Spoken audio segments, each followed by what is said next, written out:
Welcome back to another episode of your Hope-Filled Perspective, where it's always our goal to restore hope, renew minds, and empower listeners to live in their God-given identity. I'm your host, Dr. Michelle Bengtson, and I'm so excited about this series. My new book is releasing, Sacred Scars, Resting in God's Promise that your past is not wasted. Friend, I don't know about you, but in my own life and in many, many patients that I've had the opportunity to walk alongside, something has happened that we think disqualifies us either from the abundant life, from serving God, or from having worth or value. And the whole purpose behind this series is to share sacred scar stories of where God has taken something really difficult in our lives and brought beauty from ashes. To encapsulate this series, I want to remind you of the scripture that comes from Revelations 12:11 that says, "They triumphed over him by the blood of the Lamb and the word of their testimony." I think too often the enemy uses our past to shame us and put us in guilt and regret, and then we don't want others to know. But God says, if you will share your testimony, he will bring good from it. And that's why I'm excited to introduce my guest today. You're familiar with her because she's been on the podcast before. It's my friend, Jessica Van Roekel, who's a worship leader, a speaker, and a writer that believes that through Jesus, personal histories don't need to define the present or determine the future. That right there encapsulates the message behind Sacred Scars. So I'm excited to welcome you back, Jessica. Thanks for being on the program again. Thank you so much for having me. I'm happy to be here. I do firmly believe that our histories in God's hands don't have to determine our future or even define our present, but he can use them for the good for ourselves and for others. The idea behind Sacred Scars is that we all go through something or some things in our life that produce wounds. And if we are open to it, and that is a choice, God can heal those wounds and then they become scars. A scar is a healed wound. Yeah. As part of this series, have you gone through anything in your own experience that has wounded you? That perhaps Oh, now you're realizing it's a scar now. yes. Yes, there's so much I could say about this. I have probably struggled most of my life with insecurity. And insecurity was kind of made really evident through the fear of people's opinions, fear of man, as the Bible calls it, which then led me to a really overly sensitive place with rejection. I would perceive someone's look as rejection. I would think that if there was a group of people over in the corner laughing and chatting, that they were speaking negatively about me. Whether it was my imagination or true, it just created this deep fear of rejection. And so then I would do everything that I could to avoid rejection. So I would become what you wanted me to become. I would figure out what you liked or what you thought was a really good quality, and then I would just be that for you because I didn't want you to reject me. Well, you So, know what? in other words, that perceived rejection led to people-pleasing tendencies? Yes, very much so. I grew up in the era where Gumby was a thing. I don't know if anyone remembers Oh, yes. Gumby. Excuse me, but I felt like I was Gumby, just always shaping myself into whatever would please you. And in fact, in high school, I had friends that called me Miss Perfect. And I always hated that name. I hated that name because it was true. I would try and be a perfect version of Jessica for you to avoid your rejection. And I grew older and I realized that it totally twisted my perception of who I was and who God made me to be. it made me afraid to reach out to people and have friends. And as a worship leader, it really did a number even on my ability to stand before a congregation and lead them to the very throne of God without letting my fear of what they were thinking about me interfere.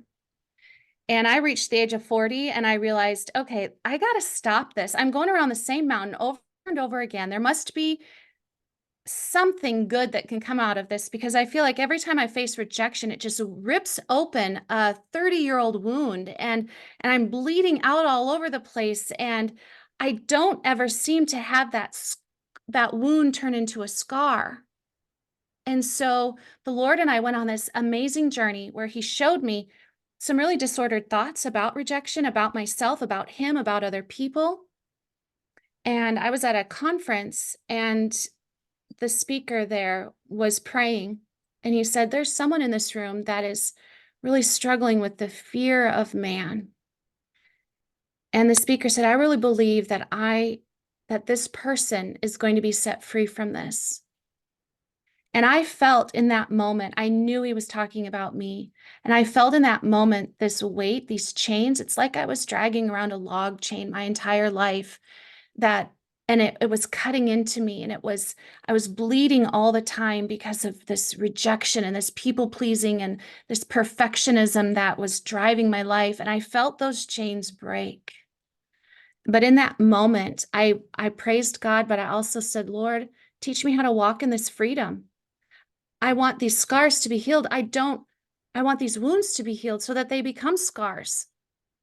I don't want to go back to that chained up way of living. And he took me through some of the most painful rejections in my entire life. It And I often can, happens that way, doesn't it? We have to feel it to yes, heal it. yes, And that's yes. so often what prevents people from seeking the healing that they really want. It's knowing that they're going to have to feel the pain Yeah, before the healing can come. And I want to yes. talk a little bit about what the Lord taught you. But Mhm, first, I want to step back for just a second, because you mentioned that there would be situations where you would feel the rejection, either real or mhm. perceived. And Yeah. that's an important point. Will you just kind of delineate the difference Mhm. between those two? Because I think we could all identify if we could really understand that Ab- perspective. Absolutely, absolutely. So the perceived rejection is almost related to how you see yourself, how I saw myself, how the insecurity in my life clouded the way that I perceived another person's reaction, or what I thought their facial expression was really meaning. And then there's just the actual rejections. Those are the flat out no's in our life. Okay, so I submitted a book proposal. Nope, sorry.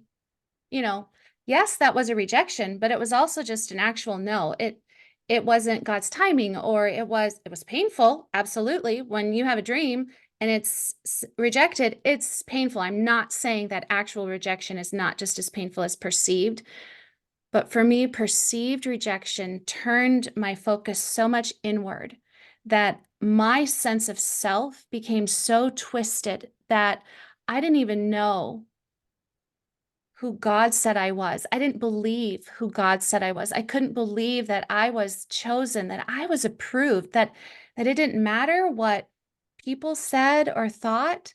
God chose me. He loved me with an everlasting, unfailing love. And it didn't change whether I experienced actual rejection or perceived rejection, but perceived rejection did such a number in my head and how I treated people. It's almost like I was accusing them of rejecting me before they even had an opportunity to get to know me. So I was accusing them of harming me. And Proverbs is very clear that we shouldn't do that. It's almost a self-fulfilling prophecy then. It is that's a great way to say it. And that's where I learned that trying to be perfect to avoid rejection doesn't work. It's It just doesn't, exhausting. it's exhausting. It's an exhausting burden to carry, and it doesn't work. It just doesn't. Frankly, there are going to be relationships that fail.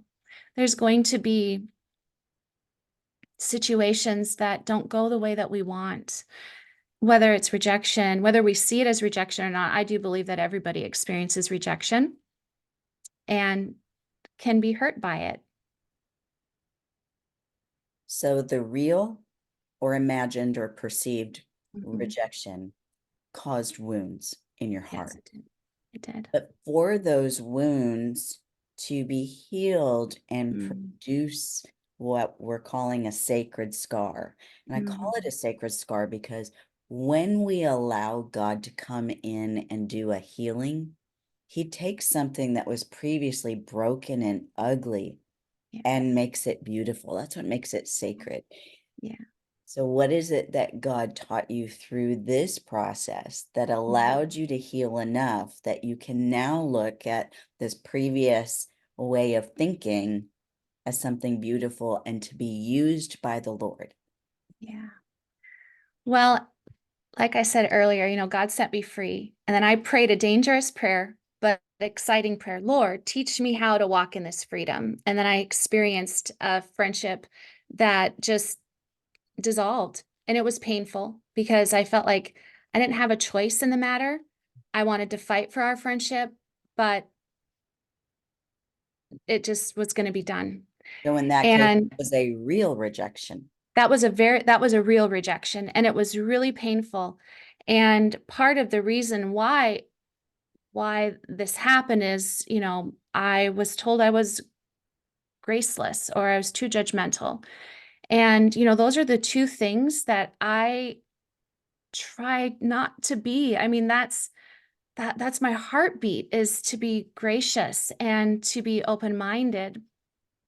And I remember just the pain and the accusations and how I had to really take all of this to the Lord and say, Lord, what do I do with this? And he said, remember what I showed you. I love you. I want you to make my opinion the one that matters most. I want you to know, my dear daughter, that I delight in you, that I'm bending towards you because I love you and I want to be with you. And yes, this happened, but I want you to surrender to me, to not fight against it, that it has happened, to accept it. And yes, it's painful, but I want you to surrender this relationship to me. And then I want you to trust me, and not just to trust that you say it, but truly to depend on me for trust. And that took me probably a couple of years to really process through all of that pain, through those four focuses. The fear of God, his opinion is number one. He delights, he wants me to live a fully surrendered life and to trust him, depending on him for my future. But in the process, because I felt like this particular friendship rejection pierced what was so important to me, I didn't trust myself to speak. Part of that pain was silencing my voice. And I can remember so clearly, I was sitting on my couch. My couch faces a large eastern window, and the sun was rising. And I was sitting there, and I'm like, Lord, I don't know what, I feel like I'm shouting inside, but I feel like I'm muzzled on the outside. And I felt him just plant within me. He goes, stop it. Don't let this experience muzzle you. I gave you this opportunity to share this with others, that they can be free of the fear of rejection, the experience of rejection, that rejection doesn't have to stop their life. It doesn't have to train wreck their life. So I want you to get up off the couch, and you're going to start a ministry called Welcome Grace Ministries, where you tell people that my grace isn't just to bring salvation to them, but my grace is so that they can say no to ungodliness and worldly passions and say yes to living for me. It's my grace that enables them to wake up every morning and live upright, godly, and righteous lives for me. And so that scar, that wound turned into a scar that now God is using so that I can encourage other women who desire to follow God with everything that's in them, but they have everyday struggles like rejection, people pleasing, perfectionism, control. All of those play a part into preventing us from being healed from our wounds. Isn't that exactly how the enemy works? Yes, Whether you struggle with rejection or you yes, struggle with guilt or shame yes. or condemnation, Mhm, whether your burden is an emotional one, like dealing mhm, with rejection, mhm, or it's something that's happened to you, mhm. like getting a divorce or having an abortion or Yeah, having a prodigal child or yeah. losing your job or getting a health diagnosis, the enemy will use an event or a situation or a belief in our life Mhm, to try to silence us, to get us to isolate, to hide in shame. mhm. Yeah, But that's why I started off this episode with that verse from Revelation, mm, because we overcome him yeah, by the blood of the Lamb and the word of our testimony. And that is what the Lord spoke to you. No, you need to speak out. You need yeah, to share this. You need to mhm, share out of one of your most painful woundings yeah, in order to encourage my other sons and daughters. And yes. Jessica, part of the reason we are friends is because you are such a beautiful encourager. I don't know what I would do without having your encouragement in my Um, life, but you do that through your Welcome Grace ministry. But mhm, if I asked you right now, 10 years ago, would you have mhm, ever thought that God would use your fear of rejection mm. as a ministry platform? What would you say? I would say no. I would say no. I had a completely different idea of how God was going to use my pain in my life. You know, growing up in a home that my parents were divorced, and just it felt really insecure to me. I figured I would go out there and encourage, people who had a similar growing up life that I did. No, I never dreamed that God would have used a very painful experience with rejection, the freedom from it, and then learning to apply his principles to my pain instead of going, "Why, Lord, did this happen again? There must be something wrong with me. This always happens to me." No, that just keeps us locked and trapped in that fear of rejection. And we want to eliminate it from our lives or think we have to overcome it. But how about this? How about if we go through it so that we have a story of God's faithfulness on the other side of it that we can share with others? So, no, You I never dreamed that that would have launched me into this space.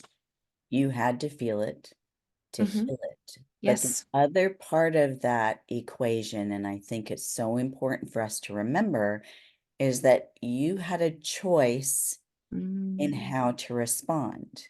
yep. And for a while, you responded in one way Hmm. by rejecting other people first so that Yep. they couldn't wound and reject you further. But at Yes. some point, you did an about face and you took it to the Lord and said, "Help me through this. Teach me through this." And that's where our choice resides. We are all going to go through something, some Yes. things. Jesus said, "In this world, you will experience trouble, Yep. but take heart. I have overcome the world." But we can either get stuck in self pity, like you said, "Why, Lord, did Yes. this happen Hmm. again?" Yeah. Or we can turn to Him and say, "All right, Lord, how are we going to get through this? And what do you want to teach me through it?" And that Yeah. is not easy. That's No, hard because it's painful it sometimes. The hurts. Lord wants to rub off the rough edges. Hmm. Scars are smooth, wounds are rough. They So are. he's got to rough out those rough edges so that what we've been through in his hands can become a beautiful scar and a testimony of what he's done in your life. Yes. If someone is listening today and they're resonating with your Mhm. story, maybe they've just experienced some painful rejection, or maybe that's one of their big fears, it's Mhm. rejection, or they resonate with the idea of being a people pleaser.